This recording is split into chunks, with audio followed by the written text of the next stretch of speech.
Welcome to the Bible and Theology Matters podcast, where we discuss all things Bible and theology. Because it matters. What you really believe determines how you really behave.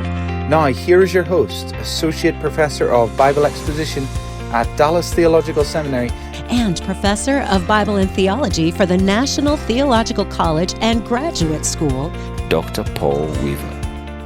On today's podcast, we're continuing a series that I have entitled the As Jesus Did series.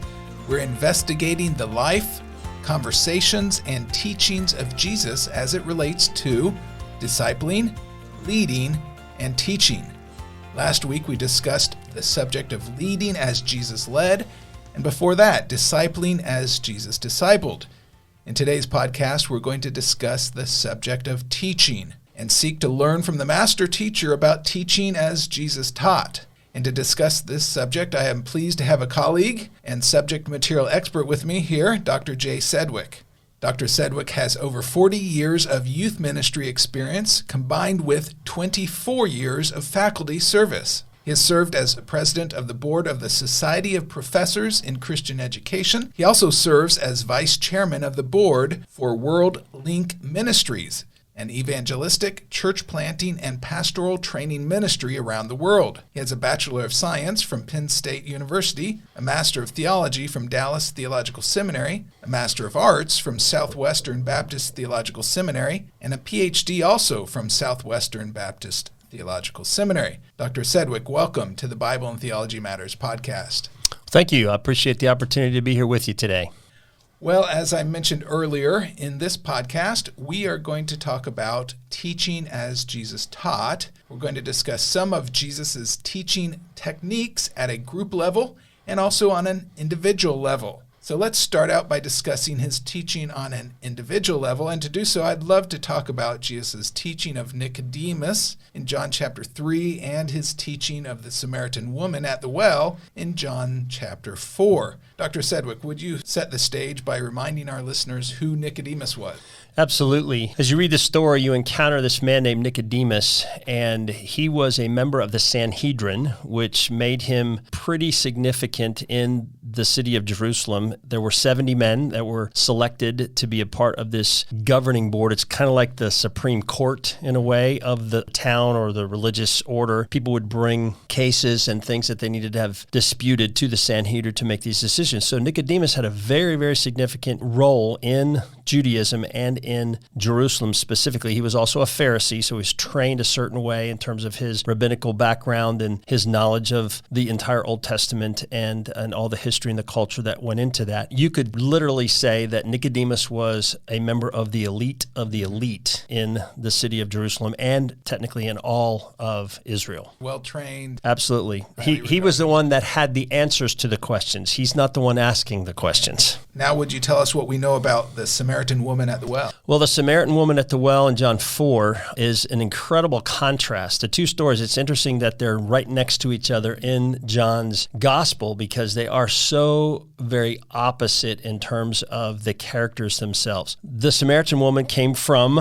the area of Samaria, which is the northern part of Israel. Josephus actually says that when the Assyrians released the northern kingdom captives, that they had intermarried with the Assyrian people, and so they were half Jew, half Gentile, and the Samaritans had a personal sense of entitlement, in a sense, on their own, that they had the true religion, that they were the keepers of the true Pentateuch, that they worshiped God in an appropriate way. And unfortunately, the Jews took the exact opposite view. And so the pure Jews would look at the Samaritans as half-breeds, and they would say and write very derogatory things about them and treat them as not just second-class citizens, the lowest of class citizens. They were despised. They were looked down on like crazy. Adding to that is that it's a woman. And a rabbi of the day, of the time, would not publicly address a woman in this kind of a way that Jesus does. And so it's a huge, huge cultural faux pas,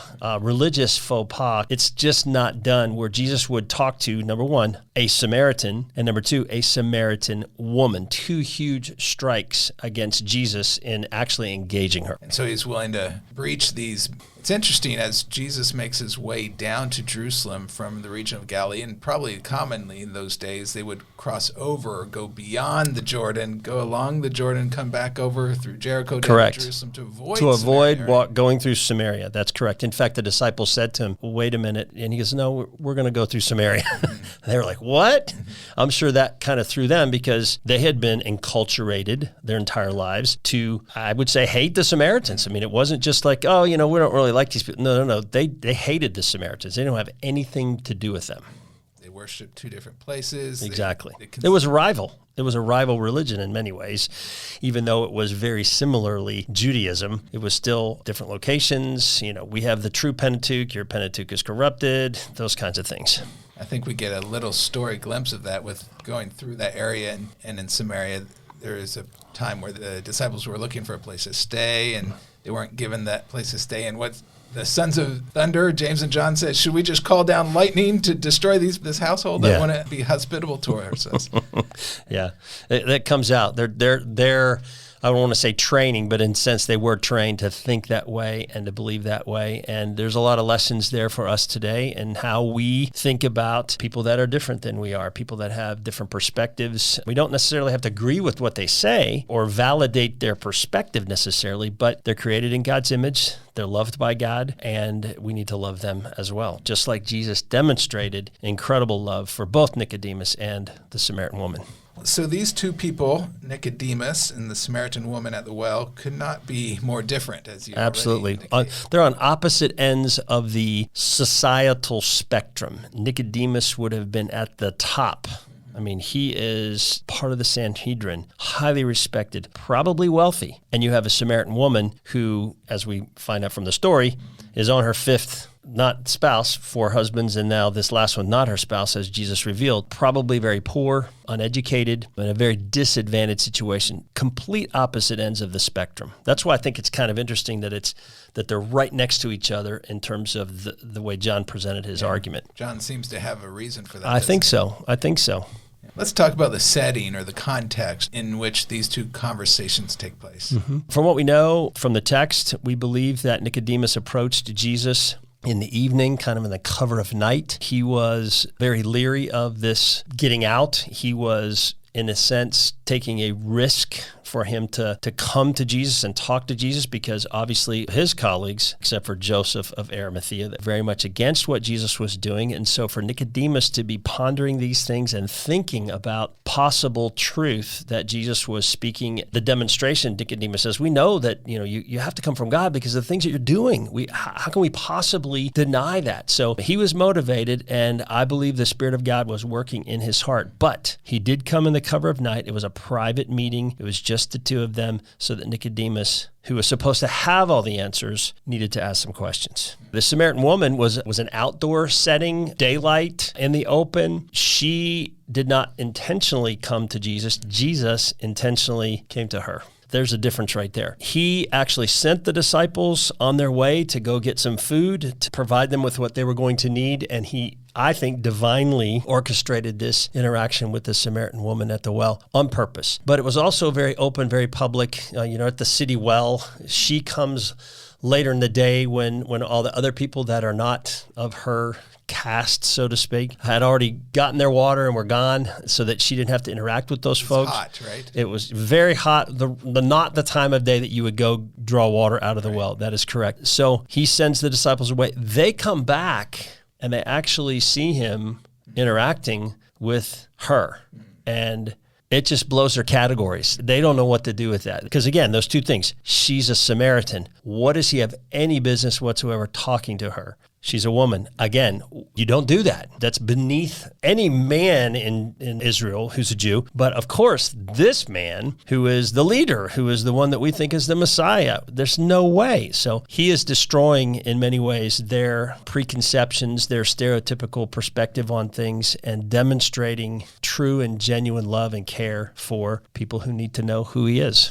As you mentioned, Samaritan woman and immoral, we'll find out. Absolutely. So Absolutely. He strikes against her. Mm-hmm. in that culture, in that Yeah, day and age. and that's a big contrast even with Nicodemus, because he would have been probably pretty upright man, following the law as careful as he could. The fact that he is sensitive to what Jesus is saying tells me, as read between the lines a little bit, that he was a good guy. He wasn't one of the ones that was lording everything over people. He was really, truly sensitive to trying to follow what God has, and therefore the Spirit was speaking to him and drawing him to Jesus and trying to convince him of the truth. So yeah, very different. And then Samaritan woman, like you said, not only these other things, but incredibly immoral. The contrast couldn't be greater. It is really tremendous, I think. And it is interesting that John is famous for his asides or his parenthetical statements. Judas, the betrayer, the one who betrays. And here, John speaks of Nicodemus came at night. Night's not good in John's estimation. Yeah. Darkness and light that's is right. kind of contrast. That's right. But as you said, later on, he's the one that joins Joseph of Arimathea to bury the body of Jesus. So. Yeah. The result of that, obviously, it doesn't say that Nicodemus is a believer, but again, we believe, inferred from the context, that if he showed up with Joseph with the embalming spices, that he actually brought the stuff to do the traditional Jewish burial, and it does say specifically that Joseph was a believer. We're saying by association that we believe Nicodemus as well came to faith. He's no longer coming at night. He's associating and aligning himself with the Messiah, with Jesus. Absolutely. Well, as we talk about the teaching method of Jesus, but first tell us the story of Nicodemus and Jesus' interaction with him. So Nicodemus approached Jesus, set up a meeting with him, came to him in the cover of night. Again, we've already mentioned that it was highly unusual for him to approach someone like Jesus because, again, Nicodemus is the one that's supposed to have the answers, not the one that's supposed to be. Exactly. He's not supposed to be the one asking the questions. He's the one answering the questions. But I think he had strong motivation to satisfy an internal need and a desire to know the truth. He was struggling. I think God's Spirit was working on him. So he comes to Jesus in the cover of night and he starts asking Jesus some questions. And Jesus' response to him comes back to him with an illustration that he uses of being born. And obviously Nicodemus would understand physical birth, but the concept of spiritual birth was a new understanding, a new thought, and it was something that was odd enough that he didn't quite get it. And his, by virtue of his response, if I'm supposed to be born again, how do I do that? How do I go back into my mother's womb? He was still thinking concretely, physically, but Jesus was talking about something that was bigger than that, broader than that. He was talking about that spiritual birth. And of course, one of the most famous, maybe even the most famous Bible verse, John 3:16, for God so loved the world that he gave his only begotten Son, that whosoever believeth him would not perish but have everlasting life. I mean, Jesus is speaking that verse to Nicodemus in this encounter. So he's approaching the need that Nicodemus has for understanding the truth and wanting to know what's going on. And he uses an illustration, a very simple illustration of birth to explain a spiritual concept, a theological concept, something that is not as concrete but more abstract. And he uses that to tie that together to help Nicodemus understand as best he can. And we believe he did because, like we said earlier, we believe Nicodemus came to faith. This is a common teaching method. A good teacher takes what you know and builds upon it. Absolutely. Absolutely. That presupposes that you know your students. Right. Okay. And if you're in a teaching situation, you have to know enough about your students and those that are listening to you, those that you're teaching, to know where they're coming from, what their background is, what their expectations are, what their experiences are. One of the things that Jesus did, and this is not necessarily just with Nicodemus, but throughout all the Gospels, he would use what was available to him. Not necessarily, there's something, let me work that into a story. But he was just so in tune with his surroundings and the surroundings of the people that when he was trying to get his point across, he would use physical things that were available. He would talk about sheep. Well, everybody in the region knew a lot about sheep. He would talk about the trees. He talks about the olive trees. He talks about fig trees. He talks about so many different things that are readily available, easy to see, easy to understand, and he uses them to make a better way to illustrate or explain what he's trying to get across to the people. And so you're right. He uses what's available, what's familiar, to help them understand things that are more complicated because they're more abstract and they're theological and spiritual in nature, and they need to be challenged to associate them because people associate in their minds. They remember, they think about things, and if you take something that they're familiar with, that they understand, it's going to make more sense to them. Jesus challenges this thinker, right? He's a thinker, and challenges him about this concept he can't figure out. How can I be born again? Scratching an itch there. I'm sure he was scratching his head, trying to figure that out. But Jesus walks him through it. I think he leaves that night understanding what Jesus was talking about, but still pondering it at the time. We do have another pericope with Nicodemus in the Gospel of John where he stands up in front of the Sanhedrin and he doesn't defend Jesus, but he kind of says, guys, we may not be looking at this thing right. We shouldn't be too hasty, and so he's kind of cautioning the group about their approach and what they were doing and the condemnation that they were heaping on Christ and all that was going on. So we get another glimpse of his wisdom, I would say, and the fact that I think he was being drawn to Jesus as Savior throughout this process. Would you say that in this conversation between Jesus and Nicodemus, Jesus is drawing him along? He doesn't answer the question abruptly and quickly and move on. He's requiring some response on the part of the learner. Yes, I believe so. And I don't think Jesus tries to rush him. There's some research out there that says it takes 7 touches of the gospel today in our modern world on average before people respond to the truth of who Jesus is and place their trust in him as Savior. So he recognizes that it's a process of coming to him, and it's a process of deeper understanding. And as you understand that, then that commitment comes as a result with that time. So sometimes it's helpful not to answer the question directly, would you say? Sometimes it's helpful to bring the learner along. Right. And I will say that if I can throw all of my colleagues under the bus here at DTS, that's not the way we operate. We're known well for having the answers and being really good at telling the answers. So it's better for what we call discovery learning, for students to ponder, think about, wrestle with concepts and ideas with guidance on the part of the teacher to help them discover the answer themselves, because something that you come to on your own ends up being far more valuable to you, much higher commitment to. The illustration I use all the time with people is I'm somewhat of a computer nerd. My undergrad was electrical engineering, so I'm kind of into tech stuff, and I kind of pride myself in solving my own computer and software problems, but sometimes they take me a long time to figure out. But when I figure it out, I never forget it because of the struggle and the thought and the work that I put into coming up with the right answer. Once you get that answer, you never forget that answer. And I think that kind of a thing helps with people if they're studying God's Word, if they're contemplating and interacting with what Spirit's working on them. When they discover and come to that truth on their own, it's something that becomes very, very valuable to them, rather than the teacher simply saying, believe this, believe this, believe this, and believe this, and everything will be fine. I say, well,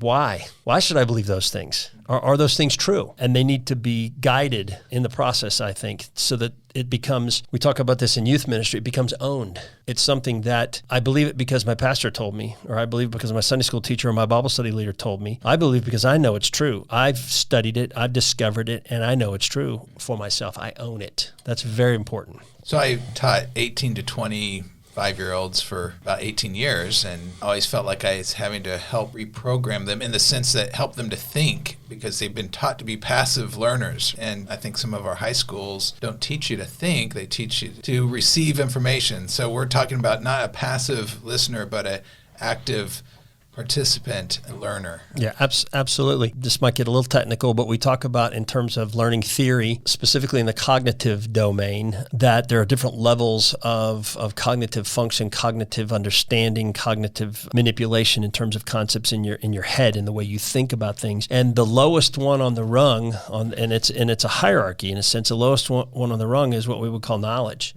And I use an illustration. In fact, I use John 3 as an illustration for this. But I can teach a 2-year-old to memorize, because I've seen it done, to memorize John 3:16. That 2-year-old can recite it back to me. Have I succeeded in my goal?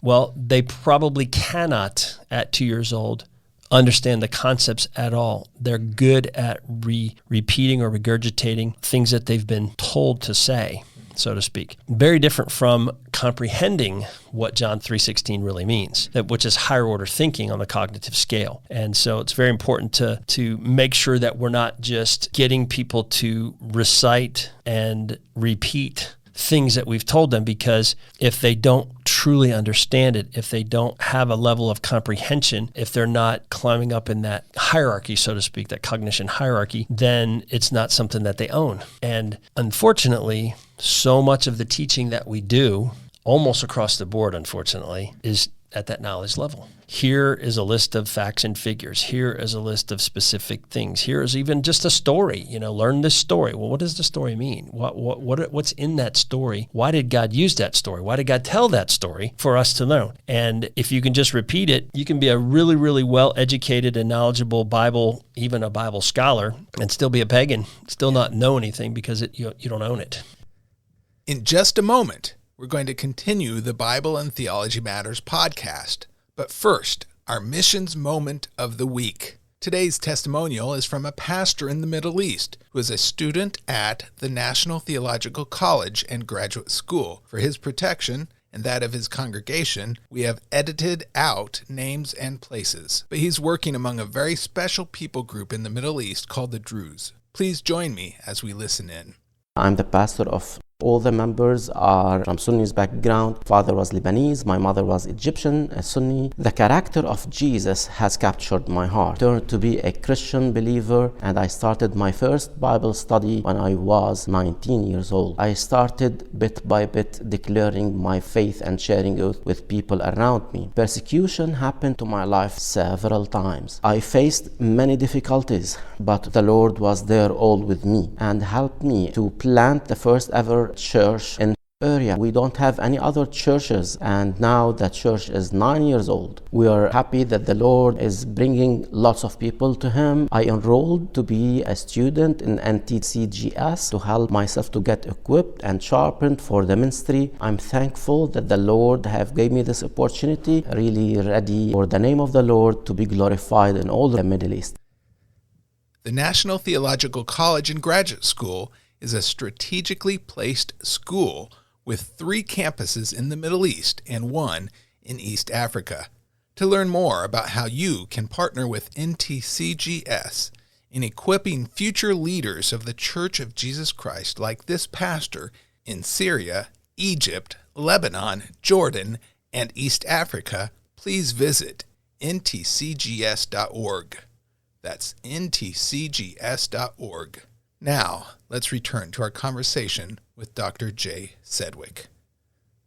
In chapter 4, we have the Samaritan woman that we've talked about. Can you tell the story there before we talk about the method? They're going through Samaria, and Jesus sends the disciples into town to find some supplies, food, things like that, and decides, he says, I'm going to stick behind and wait. And I think he did that on purpose because he knew she was coming to the well, and he wanted to have this encounter with her. And we have a woman who had been married 4 times and is now living with a man who is not her husband. Of course, we only find that out because Jesus reveals that, and in that revelation, she realizes this guy is not your average person. So he's sitting there, she's drawing water from the well in the heat of the day when no one in their right mind would do that, because you come in the morning when it's cool. She didn't want to have to deal with the ridicule, the looks, because the people in town knew who she was. And she was ostracized even within her own people. And so Jesus orchestrated this encounter with her, and she is drawing water, and he simply asks her for a glass of water. And she immediately,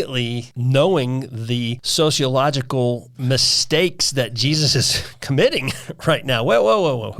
Why in the world would you even speak to me, a woman and a Samaritan? Why in the world are you doing that? And his response was, if you knew who was talking to you, you would ask him for living water. And so Jesus takes a very common everyday activity. We all have to have water. We all have to drink. And he attempts to help her understand a deeper spiritual truth using something as simple as water, and how important it is for us to drink water to survive, but we also need the living water that Jesus supplies and provides for us to spiritually live. In this encounter, because he says, I had 4 husbands and the one you're with now is not. And boy, that blows her mind, because I can see you're a prophet, is her response. And then they encounter, they talk a little bit more, and she basically, I believe, trusts in who Jesus is, because she becomes an evangelist. Yeah. She runs into town, starts telling everybody, you got to come talk to this guy. You got to come see this man. He told me everything that there ever was to know about me, which was, unless there was a much longer conversation that John did not record. A little hyperbole. A little hyperbole there. But she was so blown away by what he did, the fact that he crossed over those boundaries and he did what needed to be done with her to help her understand and to see the truth. I love the woman at the well story. It's just a great, great story for us to see and to study. So she may be the first evangelist. She's a woman. She's Samaritan, and she's immoral. Yeah. But failure is not final, is it? And God uses her for... Yeah, it is kind of amazing when you think about it. Of all the people you would expect to be the first Billy Graham of the day, you wouldn't pick a woman in that culture. You wouldn't pick a Samaritan in that culture. And you certainly wouldn't pick somebody that is on their fifth spouse, in a sense, and the life that they're living. And yet, it's a testimony to us that everybody is important. Everybody is valuable. We're all created in the image of God. God cares for every single person and loves every single person. And unfortunately, in our sinfulness, we make judgments all the time about people and who they are and whether God could use them, whether God could do anything with them. And this example in Scripture, I think, just flies in the face of that in our day today in the way that we treat people. And we'd expect Nicodemus to be the first evangelist, Exactly. maybe, right? Absolutely. If Nicodemus went public with his faith right away, there's a possibility that more leaders might have followed what he said. I don't know. That's all speculation on our part. He might have been persecuted himself. That might have been the more likely response, but people would have given him a hearing. It's possible that the people that lived in and around Jerusalem, because of his status and stature, would also give him an audience. I would have loved to have been at the Samaritan village where she was running around telling everybody, because you wonder how even those people responded to hearing her say those things. But the text does give us an indication that people did gather to figure out and to hear what was going on. And the disciples showed up and they were just blown away. Whoa, what is going on here? Well, what are some practical lessons that we can glean and incorporate into our teaching from these personal teaching conversations that Jesus had with these two very different individuals? I think maybe the first and foremost thing that I would say is that we have to meet our students where they are, that we have to be sensitive enough to know what they're bringing to the table, in a sense, what their background is, what their knowledge is, what their understanding is, and to be sensitive to that so that we can tailor what we say and how we approach them to that situation, especially in a one-on-one situation like these were. Nicodemus was a very different person. The kind of conversation that Jesus had with Nicodemus was pretty heady in a way. The conversation that he had with the Samaritan woman was a little bit more simplistic, a little bit more earthy in a sense. Not that, she was so unintelligent and he was so intelligent, but he adapted to the circumstance in this situation. I think that might be one of the most important things that we need to think about when we teach, because a one-size-fits-all approach to your teaching all the time, might work in general, but it may not be quite as effective. And especially in a one-on-one situation, you have to be sensitive to the needs and the situation of that particular individual. Our time is up for today's program, so we'll have to end the conversation here. However, we're going to continue this discussion about teaching as Jesus taught next week, so make sure to tune in again then. If this program has been a blessing to you, please subscribe to this podcast and please leave us a positive review. Your reviews will help our program become more discoverable by those searching for content that will build their faith. I sure hope that you'll join us again next week for another great discussion about teaching. But until next time, never forget, Bible and theology matters, because what you believe determines how you behave. Bible and Theology Matters podcast is a listener-supported podcast devoted to helping Christians grow in their knowledge of the Word of God and in their relationship to the God of the Word. To learn how you can partner with the Bible and Theology Matters podcast, Visit us at BibleandTheologyMatters.com. That's Bible, A-N-D, TheologyMatters.com.